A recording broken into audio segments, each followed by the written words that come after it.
So guys, এখন ফিরহাদ হাকিম বলছে পীরজাদা নওশাদ সিদ্দিকী ভাইজান নাকি বিজেপির চামচাগিরি করছে। তারই পাল্টা জবাব কড়া ভাষায় আক্রমণ করলেন পীরজাদা নওশাদ সিদ্দিকী ভাইজান ফিরহাদ হাকিমকে এবং রাজ্যের মুখ্যমন্ত্রী মমতা ব্যানার্জিকে। তো গাইস, তোমরা এই ভিডিওটা দেখো।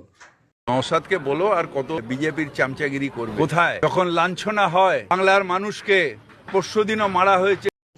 रुको जरा सबर करो। নির্লজ্জ বিহায়া ওয়াকাফ চোর মন্ত্রী, এটা রেকর্ড করুন, ছাড়বেন আপনারা। আমার কিচ্ছু করতে পারবে না ফিরহাদ হাকিম, এটা আমি বলে যাচ্ছি। ও ফিরহাদ হাকিম তো দূরের কথা, ওর নেত্রী মমতা ব্যানার্জি মিথ্যা মামলা দিয়ে আমাকে জেলে রাখতে পারে, এর থেকে বেশি কিছু আমার গায়ের একটা পশমও হিলাতে পারবে না।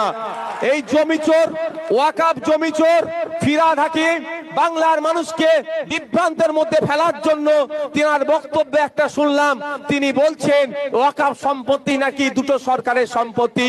ও নির্লজ্জ প্রিন্সিপাল অ্যাক্ট অফ 1995 ওয়াকাফের আইনকে পড়েনি, 1954 সালের ওয়াকাফের আইনকে এই নির্লজ্জটা পড়েনি। পড়ার সময় কি করে পাবে? তোলাবাজি করতে ব্যস্ত, স্যান্ডো গেঞ্জি পরে তোলা তুলতে ব্যস্ত, নারদার টাকা নিতে ব্যস্ত। ও নারদার টাকা নেবে না, আইনকে পড়বে ওই নির্লজ্জ বিহায়া।